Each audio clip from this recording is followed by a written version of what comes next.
When was the last time you bought a steak? How long did you stand in front of the meat case? Maybe 30 seconds? Maybe a minute?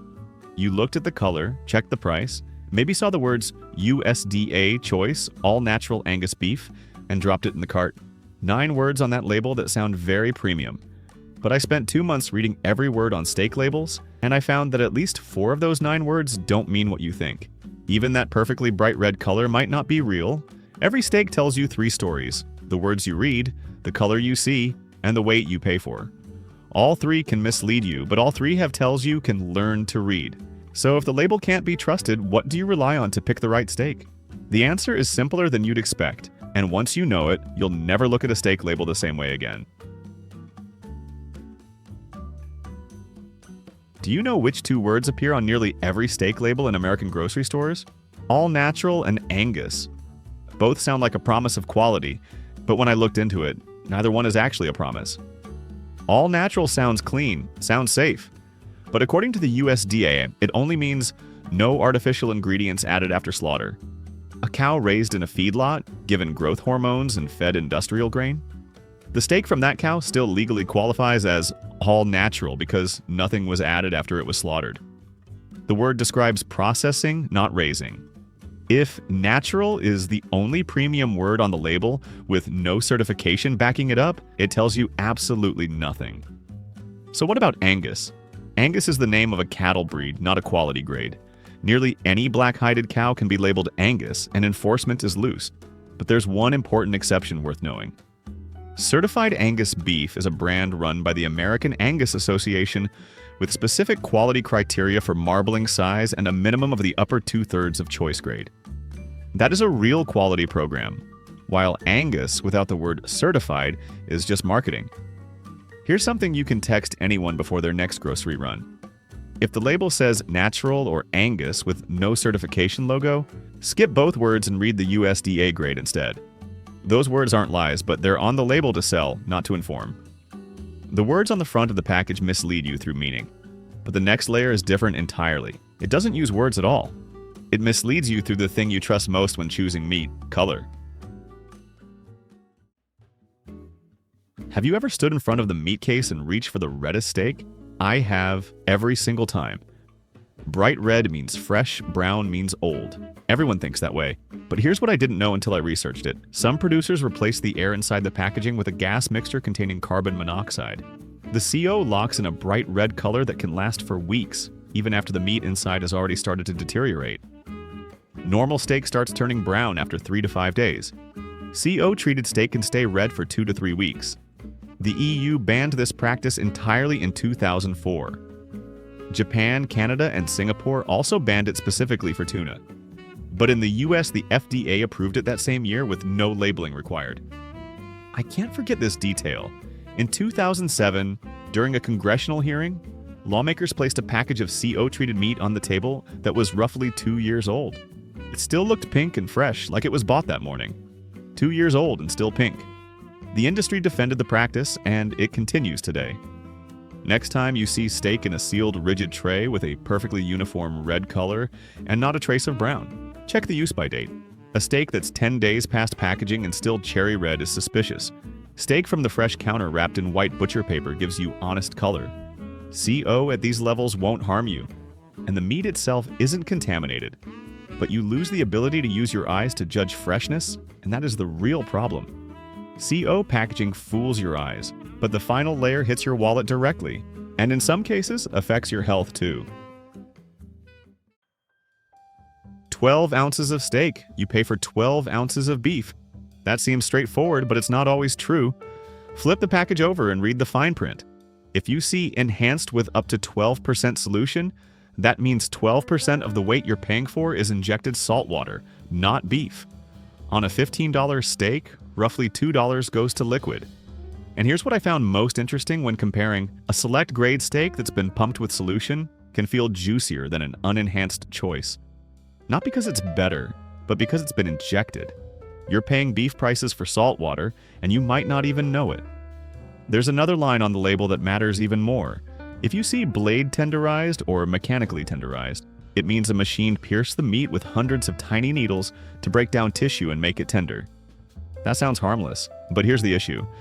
E. coli bacteria normally live only on the surface of a whole muscle cut. Sear the outside and you've killed them. But when needles punch through, bacteria get pushed from the surface deep into the interior. Cook it medium rare. The center hasn't reached a safe temperature and the bacteria in the middle survive. The CDC has documented 6 outbreaks directly linked to blade tenderized steaks. At grocery stores, labeling has been mandatory since 2016, but restaurants aren't required to tell you. So if you eat out and like your steak medium rare, ask directly. Here's what's worth remembering. See enhanced. You're paying beef prices for a product that's part water. See blade tenderized. Cook to at least 145 degrees Fahrenheit and rest for 3 minutes. Neither technique is a safety concern if you know about it. The problem is when you don't.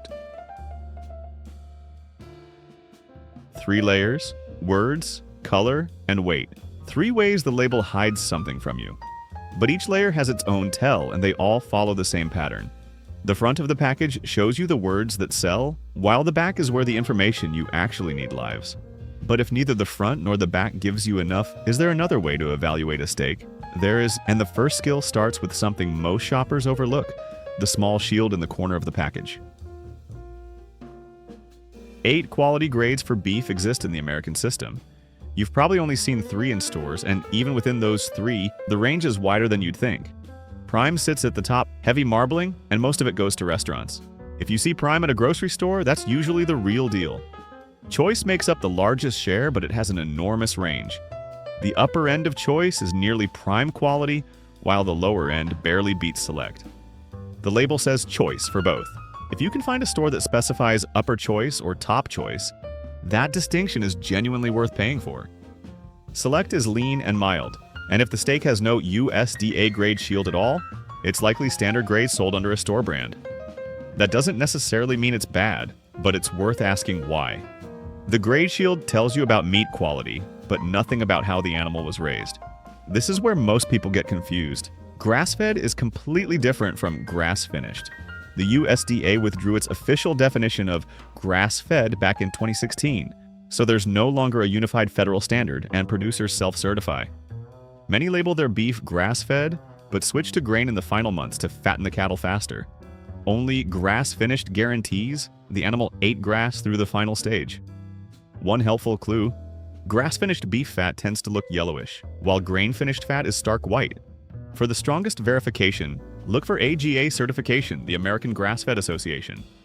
Grade and diet give you the foundation, but the 2 most expensive premium words at the meat counter need their own skill to decode. Aged and Wagyu are 2 words that make you willing to pay double or triple. But here's something I wish I'd known sooner. One of them often isn't worth the money. Steak labeled aged could mean 2 completely different methods sharing the same name. Wet aged means vacuum sealed in plastic for 4 to 6 weeks, with no weight loss so profit stays high. Over 90% of grocery store steak is wet aged, and the result is tender, but the flavor stays relatively flat. Dry aged is a different animal entirely. The meat hangs in a controlled room for 21 to over 45 days, losing up to 30% of its weight as moisture evaporates. But that loss concentrates the flavor into something nutty, funky, and deeply beefy that wet aging cannot produce. The tell is simple. If the label just says aged, it's almost certainly wet, because dry aged always says dry aged, since every store wants credit for that premium process. Wagyu is more complicated. Japanese A5 Wagyu is purebred with extreme marbling, priced at hundreds of dollars per pound.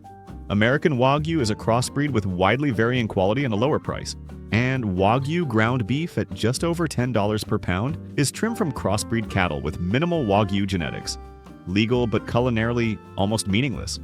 The US has no legal minimum threshold for calling beef Wagyu.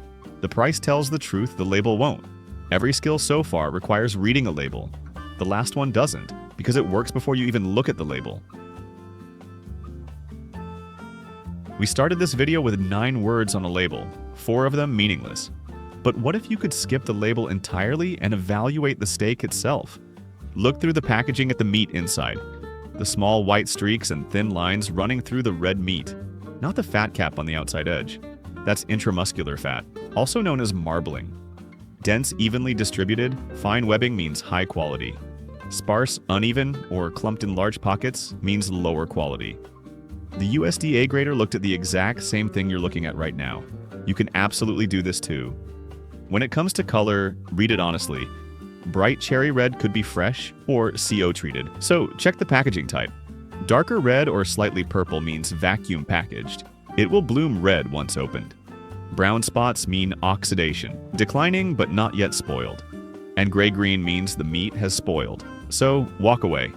If you're buying from the fresh counter, you have one more powerful tool. Press gently on the meat and watch how it responds.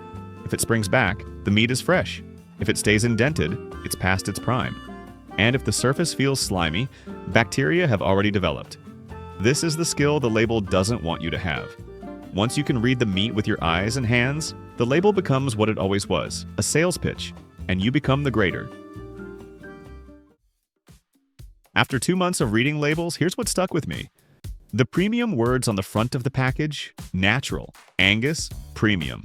They're there because they move product off the shelf. Unless there's a grade shield or a certification logo right next to them, those words are doing marketing's job, not yours. And the real information? It's almost always on the back in smaller print. That's where you'll find enhanced or blade tenderized, the stuff that actually changes what you're eating and how you need to cook it. I started thinking of it this way: the front tells you what sells, the back tells you what matters. But the thing that changed how I shopped the most was learning to look past the label entirely. Marbling, color, texture. The steak itself tells you more than any word on the package ever will. The cow can't lie, only the label can. What does the label on the steak in your fridge say? Have you ever flipped it over and read the fine print on the back? If you want to keep decoding what's really inside the food you buy every day, subscribe same depth every video. Next time you're at the meat counter, skip the front of the package. Flip it over, read the fine print, then look at the steak itself. Now you're the grader.